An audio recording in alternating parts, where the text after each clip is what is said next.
তুমি কি রে? ওর নাম হচ্ছে নাজিয়া, কলেজে নতুন অ্যাডমিশন নিছে। চেনা নাই জানা নাই, হুট করে তুমি আমাকে প্রপোজাল পাঠাবা, আমি অ্যাকসেপ্ট করে নিব। একটু সেজে গুজে করে এন্ট্রি নিবা, মুস্কি হাসি দিবা, আর অমনি সিনিয়র প্রেমে পড়ে যাবে। দেখুন ভাইয়া, আপনার কথা ভুল হচ্ছে। ভাইয়া? আমি কারো ভাইয়া না, আজকে ভাইয়া, দুদিন পরে ভাইয়া থেকে ছাইয়া ছাইয়া, তাই তো?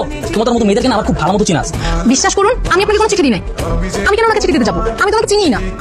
আপনি আবার আসছেন। আমি না ভেবে দেখলাম এভাবে রিজেক্ট করে দিয়ে তোমার মন ভাঙাটা আমার একদম উচিত হয়। তাই ভাবলাম তোমার প্রপোজালটা অ্যাকসেপ্ট করে নিই। আজকে থেকে তুমি আমার girlfriend. I love you too. খুশি?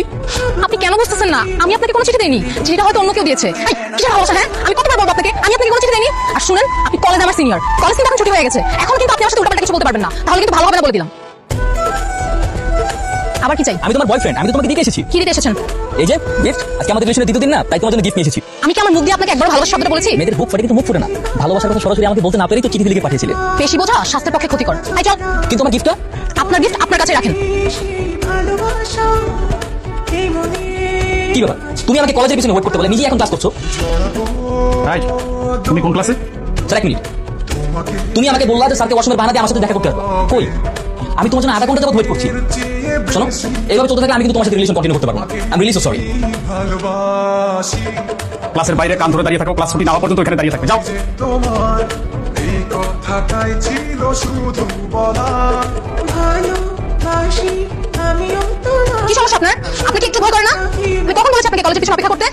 কি করবো? তোমাকে দেখতে ইচ্ছে করছিল তাই একটু। তাই বলে আপনি ক্লাসে সবার সামনে আমাকে গার্লফ্রেন্ডের পরিচয় দিবেন? এখন স্যার যদি প্রিন্সিপাল স্যার রুমে গিয়ে বিচার দেয়, আমার কি হবে একবার ভেবেছেন?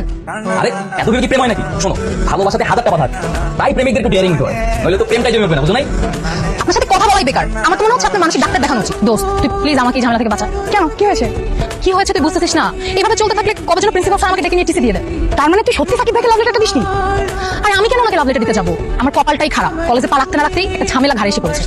তবে যাই বলিস, সাকিব ভাই কিন্তু অনেক হ্যান্ডসাম আর ডেয়ারিং।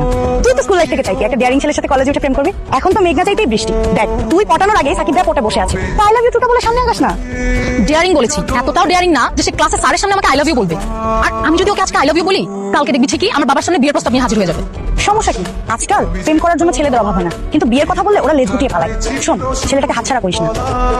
ভালোবাসি আমিও তোমার সব কথা ভেবে আপনি এখানে? আপনি কেন বাসার ডেস্কে দিয়েছে? তোমার বান্ধবী জ্যোতি থেকে নিয়েছি। বলি তোমার ভালো করেছেন। কেন এসেছেন সেটা বলেন। তোমাকে দেখতে। বলে দিতে আমাকে দেখতে এসেছেন কেন? কলেজে দেখে আমাকে সাত মিনিট এখন বাসা পর্যন্ত চলে এসেছেন। ওকে, দেখেন, মন ভরে দেখেন। দেখা শেষ হলে এখান থেকে বিদায় হন। আমার বাবা কিন্তু বাসায়, বাবা দেখে কিন্তু ঝামেলা হয়ে যাবে। আপনি কি মেরে মাটি চাপা দিয়ে দিবে? আরে কি বলো, তোর বাবা বাসা আছে আগে বলবো না? আরে গেটটা খোলো, দাঁড়াও, তোমার বাবাকে সালাম দিয়ে আসি। এই দাঁড়ান দাঁড়ান, আপনি কি পাগল? আপনি কি পাগল আর ভালো হয়ে থাকেন বলেন তো? আপনি প্লিজ এখান থেকে যান।